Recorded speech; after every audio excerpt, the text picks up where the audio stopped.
voto, as duas fundamentais de 1976. A larga cópia de direitos da Constituição de 1976, que considero aqui no texto atual, após as suas 7 revisões, corresponde a uma extensão de deveres à larga cópia de direitos da Constituição, corresponde a uma extensão de deveres sem paralelo noutras Constituições europeias. Porém, é incidentalmente, a quanto o tratamento de determinadas matérias que se apresentam poderes e outras situações jurídicas passivas. Na parte primeira encontram-se o dever de obediência às leis e às ordens das autoridades públicas competentes que não ofendam os direitos de liberdade mantida. Artigo 21, primeira parte.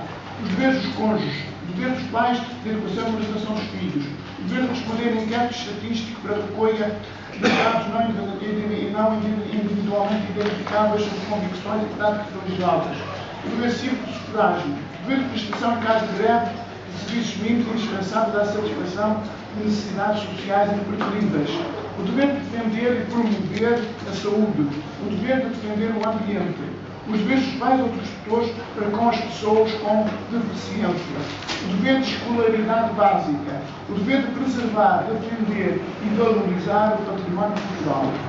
Na parte segunda, aparece o dever de pagamento de impostos. Na parte terceira, o dever de recenseamento eleitoral, o dever de colaboração para a administração eleitoral, o dever de obediência de funcionários agentes, o dever de isenção política dos elementos das Forças Armadas, o dever fundamental de defesa da pátria, o dever de serviço militar ou cívico, os demais deveres decorrentes da Organização de Defesa Nacional, entre os quais o de mobilização civil. É possível proceder a algumas contraposições. Primeiro, entre deveres que vinculam os cidadãos nas suas relações diretas com o Estado e deveres que se referem a relações de umas pessoas com as outras, assim os deveres dos cônjuges entre si e os deveres dos pais para com os filhos. Segundo, entre deveres cívico-políticos, deveres de cidadania, por exemplo, de recenseamento eleitoral ou de imposto, e deveres socioculturais e socioeconómicos, deveres de responsabilidade social, como o de escolaridade, o de proteção da saúde, o de prestação de serviços mínimos em caso de greve. Terceiro, entre deveres de âmbito genérico e de exigência contínua, como o de educação dos filhos ou de defesa da saúde, e deveres de âmbito específico, como o dever de responder a inquérito estatístico. Quarto, entre deveres dependentes de lei e deveres, alguns, que aparecem enunciados nos artigos 21, 42, 49, 57, 57, 113, 71 e 76, e deveres de vinculação imediata a todos os outros. Não é importante, nem todo o documento concorda com isto, mas, ao mesmo tempo, que há deveres de vinculação imediata, independentemente da lei. Quinto, entre deveres principais, como o do imposto de defesa da pátria, e deveres acessórios de direitos, como o dever de sufrágio. Sexto, entre deveres gerais e deveres em função do Estado ou das condições particulares, como a dever de isenção política e político-partidária dos militares. Sexto, entre deveres de prestação de coisa, tipicamente o dever de imposto, deveres de prestação de parte positivo, quase todos os restantes e quase todos então fungíveis e pessoalíssimos, e deveres de abstenção, e quase todos infungíveis e pessoalíssimos, e deveres de abstenção, predominante para nós, exclusivamente, o dever de relação partidária. Alguns destes deveres exigem uma breve explicação. O dever de obediência às leis e às ordens das autoridades públicas competentes que não ofendam os direitos de liberdade europeias não pode divisar-se, senão, correlacionado com o direito de resistência.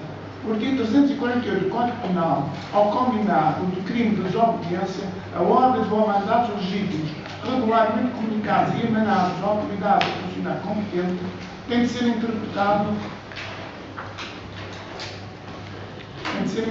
a essa luz. Quaisquer ordens ou mandatos só são legítimos quando não ofendam esses direitos de liberdade garantias, que são denunciados no título 2 da parte 1 da Constituição e os direitos de natureza análoga, segundo o artigo 17 da mesma Constituição. A Constituição exalta a participação política dos cidadãos, a participação direta e ativa de homens e mulheres na vida política como condição e instrumento fundamental de consolidação do sistema democrático, artigos 48 e 109. Daí não decorre, todavia, um dever estrito de participação, como aparece em algumas constituições que regem a autoridade ou totalidade atrás mencionados. O princípio é de liberdade. Assim se compreende que o exercício do sufrágio constitui um dever cívico, mas os deveres cívicos são sempre deveres jurídicos. e, portanto, a priori não ficam excluídas sanções à classe menor. Todavia, só de conteúdo pecuniário. O que poderiam essas sanções atingir seria o princípio da proporcionalidade, o que sucederia, por exemplo, se a abstenção acarretasse inelegibilidade ou fosse criminalizada. Nem poderiam desrespeitar o conteúdo essencial do direito de voto, ligando, por exemplo, a abstenção a voto neste ou naquele sentido, como sucedeu em Portugal, no plebiscito de Salazar, 19 de março de 1933, em que as abstenções contaram com votos a favor do projeto de Constituição apresentado pelo Governo. Também quanto ao dever de defesa do ambiente e ao dever de defesa da preservação e de valorização do património natural, eles invocam, num lado, o dever de solidariedade para com as gerações futuras. Dever de solidariedade das gerações presentes, por isso, não direito às gerações futuras. Mas também é uma questão que está a ser discutida, saber se há direitos das gerações futuras. Eu acho que não, mas é a questão discutida.